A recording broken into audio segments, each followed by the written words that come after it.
3-3-5-1-5 ugošćuje 3 istinska veterana orahovačkog rukometa, Gavrilović, Filipović, Popović. Ljudi, dobar dan, dobro večer, dobrodošli. Za početak, gospodine Željko, ima li emocija? Više od toga. Više od toga, to je 50 godina prošlo, evo još smo pogađali u cijelu na nogama. I to je za nas posebno zadovoljstvo dočekati ovako.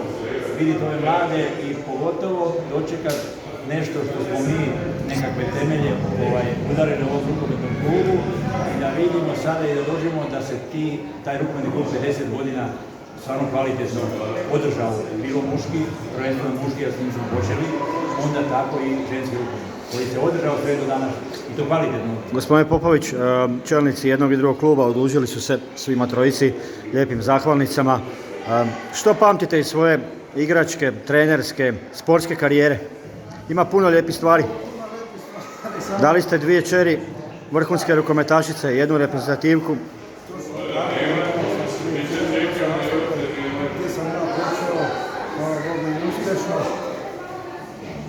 Ova mlađa je bila malo uspješnija, a poslije karijere u rukometnom klubu Orahovica otišla preko Osijeka, Podravke, u reprezentaciju i sada je u Španiji. Tamo je završila karijeru, mislim, igračku. Još uvijek je aktivna kao trener, kao sudac. Ima li kod vas emocija? Emocija kod vas isto ima danas. Pa ima, da. Ugradili ste jedan dio života u rukomet. 50 godina nije malo. Lijepo je vidjeti da su neki nastavili, da to traje i da čestitam svima koji su još uvijek u rukometu. Gospodine Gavrilović, isto pitanje za vas. Dali ste jedan dio života u orahovačkom sportu, posebice rukometu. Kako se osjećate danas? Pa danas malo su se uzburkale emocije s obzirom da smo se malo bili od strani od sporta i od svega i sad odjedanputa smo se kao vratili u neko vrijeme kad smo i bili mladi, kad smo se bavili sportom, rukometom posebno. Ovo me dosta oduševilo, nisam očekivao. Ovoliko ljudi, jel tako? Da. Ide ovako baš lijepo zamišljeno i realizacija je dobra i sve.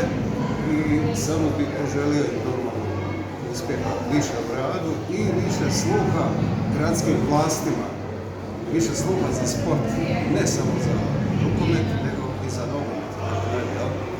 Malo više se angažiraju, pomognu, a može se. Samo treba htjeti. Gospodine Filipović, što bi poručili mladim naraštajima orahovačkih sportaša, posebice rukometaša i rukometašica?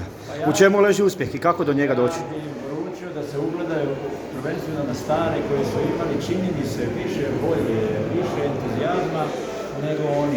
Oni imaju danas puno toga više nego što smo mi imali mimo sporta, da se bave s nečim tako da im je sport možda, neću reći na marginama, ali u ravni s onim što imaju. A mi smo imali evo sport i to nam je bilo prvo, da ne kažem jedino, zanimanje i zato smo možda toliko i volili više i živjeli za taj rukomet prvenstveno.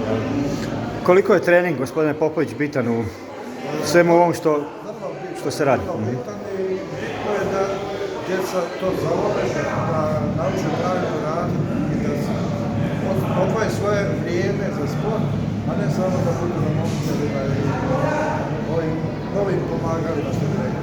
Jako je bitno da trening, ko se tome posveti, taj će uspjeti. Mora se treningu pristupiti aktivno i vrlo ozbiljno. Gospodin Gavrilović, evo za vas isto poruka mladim naraštajima. Vi ste svoje orahovačkom sportu dali, sad ste kibicer, gledate, pratite. Lijepo je od vas ovo što ste čuli, što ste rekli. Danas evo koja je poruka tim mladim ljudima? Jasno. Mada je djece svakim danom sve manje i manje. Ipak je na nama starijima, što se tiče iskustva i tako dalje, da mi ipak nešto kažemo. Treba početi, a počemo sve iz ove dvorane, škola i tako dalje. I klubu bih preporučio ako je ikako moguće uz pomoć naravno grada, jer financije su veliki problem, to znamo, da se ti ljudi koji rade u klubu, treneri, posebno da se educiraju što više, da ima ljudi koji će kvalitetno raditi sa djecom. Jer kažem, ponavljam, odavde iz škole, iz ove dvorane sve kreće i onda ide dalje nadogradnja. Ljudi, hvala vam lijepo što ste jedan dio svog života ugradili u orahovačkom sportu. Iskrene čestitke i puno zdravlja. Hvala i vama što ste se